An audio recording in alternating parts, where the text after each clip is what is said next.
Talk about oblique triangles and the law of sine. Now remember from geometry, we have the congruence axioms.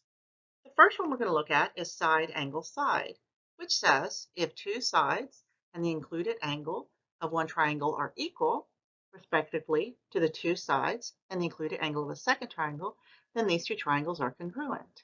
So in this case, these two sides are congruent, these two sides are congruent, and the angle between them is congruent. So this would be side, angle, side. Likewise, angle, side, angle says that the two angles and the included side of one triangle are equal to the two angles and the included side of a second triangle, then these triangles are also congruent. So this would be angle, congruent, included side, congruent, and second angle, congruent. So these two triangles are congruent. Now for side-side-side congruence, we know that if the three sides of one triangle are equal, respectively, to the three sides of a second triangle, then the triangles are congruent. So if these two sides are congruent, and these two sides are congruent, and then these two sides are congruent, then we have side, side, side congruence of the triangles. An oblique triangle is just a triangle that's not a right triangle. And we know the measure of the three sides and the three angles of a triangle can be found if at least one side and any other two measures are known. In the first case, we know one side and two angles. That's either SAA or ASA. Case two is when we have two sides and one angle not included between the two sides, and this is SSA. Now this can lead to more than one triangle. You remember, in geometry, you learned you could not use SSA to prove congruence of two triangles. We are going to look at why here. And the third case is when we have two sides and the angle included, or SAS. And the fourth case is when we know all three sides, SSS. Now, if we know the three angles of a triangle, we can't find unique sides. AAA assures us similarity, not congruence. Now, let's look at the law of sines. Suppose we start with an oblique triangle. Now, it can be an acute or obtuse triangle. And suppose we draw a vertical from the vertex perpendicular to the base, and we call it H. Now, if you have an obtuse triangle, you're going to need to extend your base to draw up your perpendicular. Then C is the hypotenuse of the right triangle, ABD. And A is the hypotenuse of the triangle, BBC. In triangle ADB, so it's this one right here, sine of A is equal to H over C. Now I want to solve that for H, so I get H is equal to C times A. Let's look at the other triangle. I see that sine of C is H divided by A. And I solve that for H, and I get H is equal to A times sine of C. Since I have H equal to two different quantities, I can set H equal to H and is equal to H. So that C sine of A has to equal C sine of C. A sine of C. Sorry, I read that wrong. Now, I don't like this form, so why don't I divide through by the sines? Now look at this. I have A, the length of side A divided by the sine of A, equals C divided by the sine of C. So I have all of my A's on one side and all of my C's on the other. We can go on to see that this is also true for A divided by sine A is equal to B divided by sine B.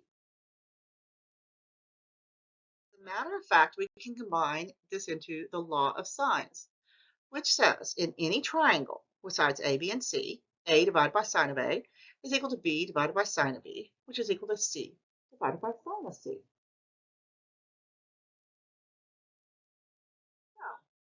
let's solve the triangle. If I know A is 32 degrees, C is 81.8 degrees, and lowercase a is 42.9 centimeters. So I can pick, since I have B, I want to choose this law of sines because I have 3 out of the 4 variables. When I substitute in, I can solve for B, and I get B is about 80.1 centimeters.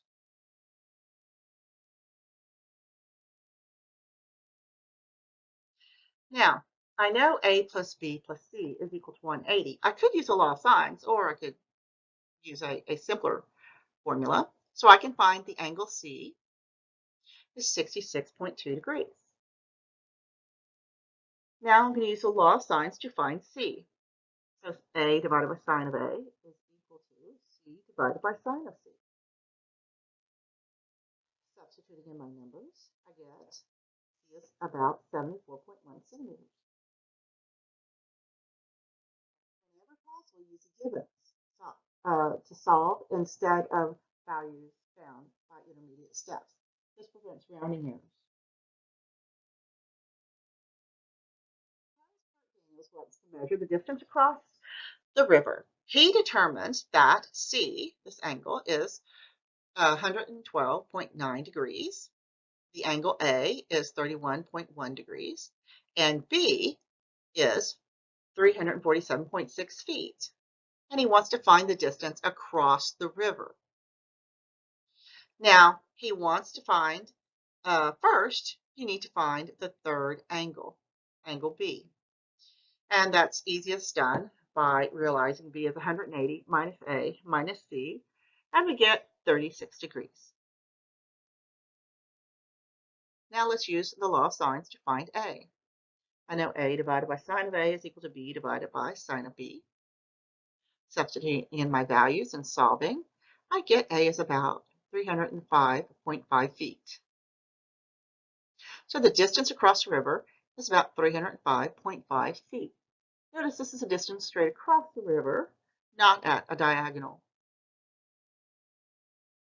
Now suppose I have 2 ranger stations are on an east-west line, which means they're horizontally across from each other, and they're 110 miles apart.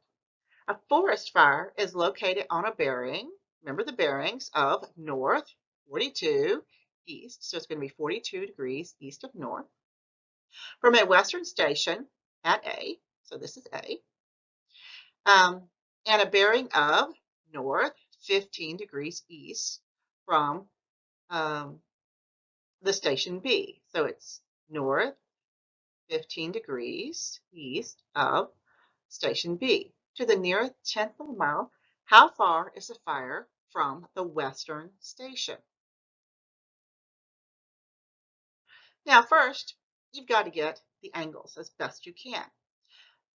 The angle BAC is going to be 90 minus 42 because that's a right angle, or this is 48 degrees. Similarly, ABC is 90 plus 15 because this is 90 degrees and we're adding this extra 15. So ABC is 105 degrees. And angle C is 180 minus 105 minus 48, or 27. Now we're going to use the law of sines to find B. So B divided by sine of B is equal to C divided by sine of C. So substituting in my values, I get B is about 230 miles. Now suppose we want to know the area of a triangle, and we know 2 sides and an angle. Using side angle side, it turns out the area of any triangle ABC is equal to 1/2 B, side B, times side C, times the sine of the included angle. I can rewrite this as 1/2 A, side A, times side C, times the sine of B, where that's the included angle. The third way we can write this is side A. So let me put a box around that one.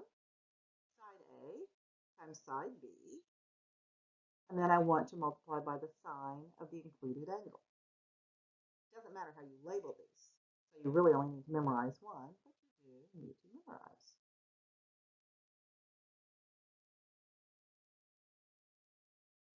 Now, if the included angle is 90, the sine is 1, and we get the area is 1/2 base times height, which is what you know is the area of a right triangle. Now, let's find the area of this triangle, ABC. I know the area is 1/2 A C sine of, that's angle B. Substituting in my numbers, I get about 586 feet squared. Now, suppose I want to find the area of triangle ABC when I have angle side angle. Now, before we can find the area formula, we first have to find either A or C, and it doesn't really matter which. So first, find the angle. So this is 102, 40. And I'm going to use sine of A over sine of A is equal to B over sine of B. So when I substitute in my numbers and solve for A, I get 11.7 centimeters. Gives me my A. Now let's find the area. So A is 1/2 A, which I just found, B sine of C. Substituting in my numbers, I get about 127 centimeters squared.